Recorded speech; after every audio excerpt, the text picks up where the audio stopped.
Bismillahirrahmanirrahim. Assalamualaikum warahmatullahi wabarakatuh. Perkenalkan, nama saya Laudendra, NIM 1913119109. Di sini saya akan memaparkan materi tentang definisi dan sistem pengiraan jauh. Guna untuk menyelesaikan tugas dari mata kuliah pengiraan jauh.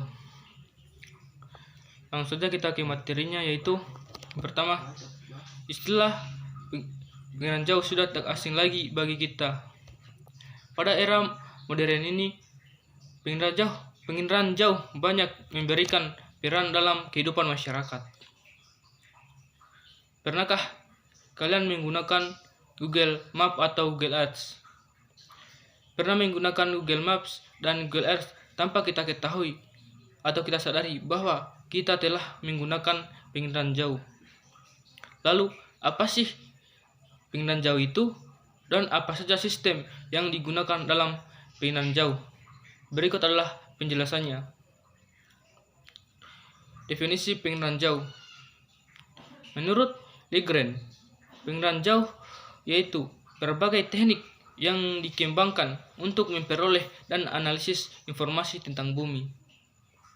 Sedangkan menurut Lillesen dan Kiefer, pengiraan jauh atau remote sensing adalah ilmu dan seni untuk memperoleh informasi tentang suatu objek, daerah, atau fenomena dengan jalan analis data yang diperoleh melalui alat perekaman atau sensor yang menggunakan gelombang elektromagnetik sebagai media perantara tanpa menyentuh objek tersebut.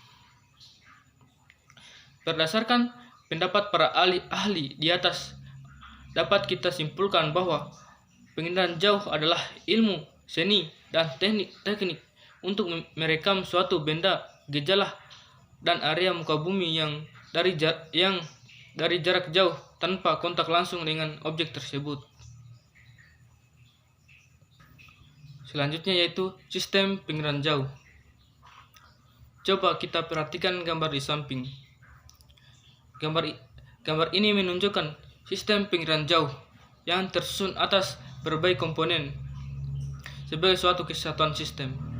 Komponen-komponen tersebut menjadi satu kesatuan. Jika salah satu komponen tidak berjalan sesuai fungsinya, sistem pengiraan jauh tersebut akan terganggu.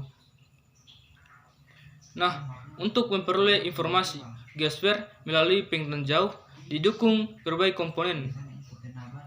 Menurut Sutanto, komponen pengiraan jauh meliputi yang pertama yaitu sumber tenaga, yang kedua yaitu atmosfer, yang ketiga yaitu sensor, yang keempat yaitu interaksi dengan objek, yang kelima yaitu perolehan data, dan yang terakhir yaitu penggunaan data. Yang pertama yaitu sumber tenaga. Kegiatan pengiraan jauh bertujuan untuk mengetahui gambaran objek permukaan bumi yang direkam oleh sensor. Agar dapat direkam dengan baik, pengiraan jauh melibatkan sumber tenaga atau cahaya yang dipantulkan oleh objek menuju sensor. Sumber tenaga yang digunakan dalam sistem pengiraan jauh terbagi atas dua, yaitu sumber tenaga aktif dan sumber tenaga pasif. Yang pertama yaitu sumber tenaga aktif.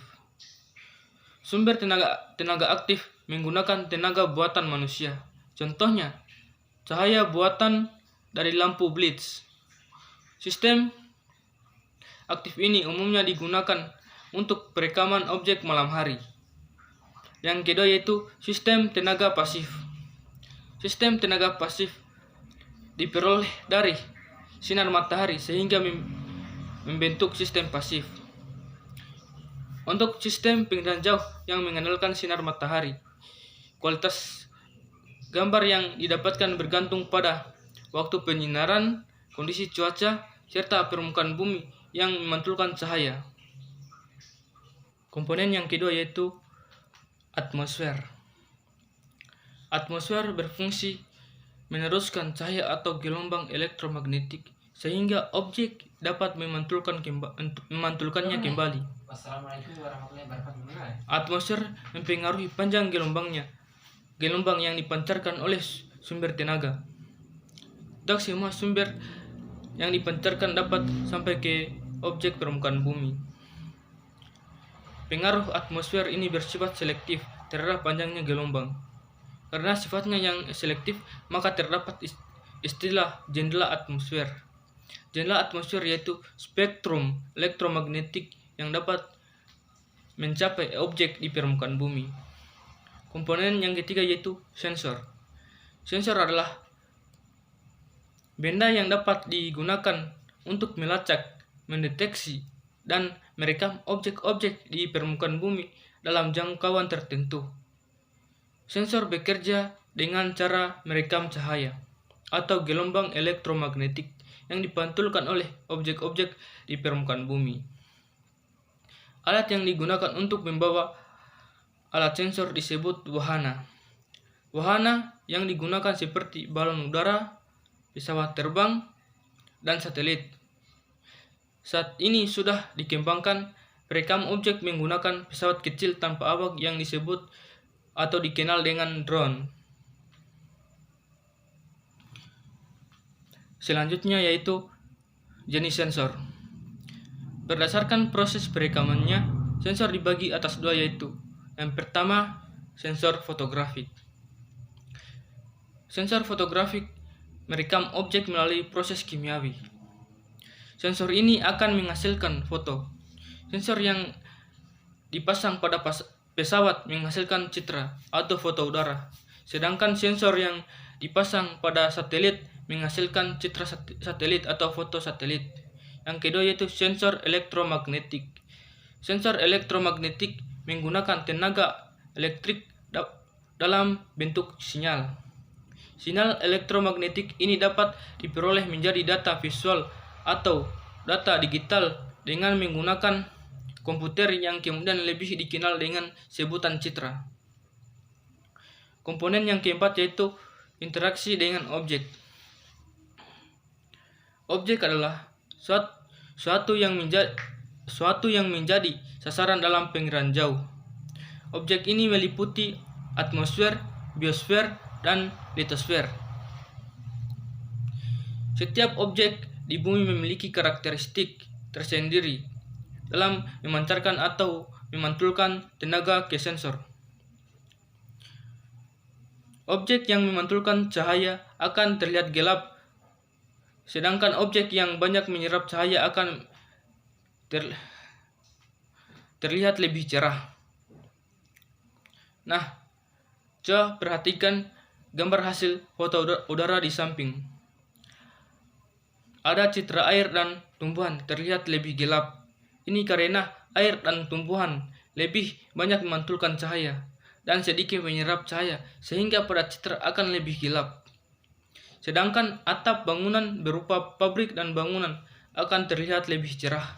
Ini karena atap bangunan lebih banyak menyerap cahaya dan sedikit memantulkan cahaya sehingga pada citra objek terlihat cerah.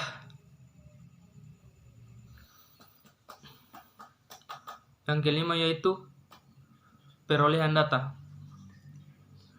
Data yang diperoleh dari proses perekaman sensor dapat berupa data manual dan data digital. Yang pertama yaitu data manual. Data manual didapatkan melalui kegiatan interpretasi citra. Guna melakukan menginterpretasi secara manual, diperlukan alat bantu yang bernama stereoskop. Stereoskop digunakan untuk melihat objek dalam bentuk 3 dimensi. Yang kedua yaitu data digital atau numerik. Data digital atau numerik diperoleh melalui penggunaan software khusus penginderaan jauh yang diterapkan pada komputer. Komponen yang terakhir atau komponen keenam yaitu penggunaan data. Penggunaan data sangat penting dalam menentukan kelebihan analisis objek di permukaan bumi. Kemampuan penggunaan data dalam menginterpretasi citra menjadi kunci keberhasilan tersebut. Hasil interpretasi citra sangat ditentukan oleh keluasan, kedalaman pengetahuan, tingkat pemahaman, dan penafsiran citra penggunaan data. Mungkin itu saja materi yang saya bawakan. Lebih dan kurangnya mohon dimaafkan. Saya akhiri dengan billahi taufik wal hidayah. Wassalamualaikum warahmatullahi wabarakatuh.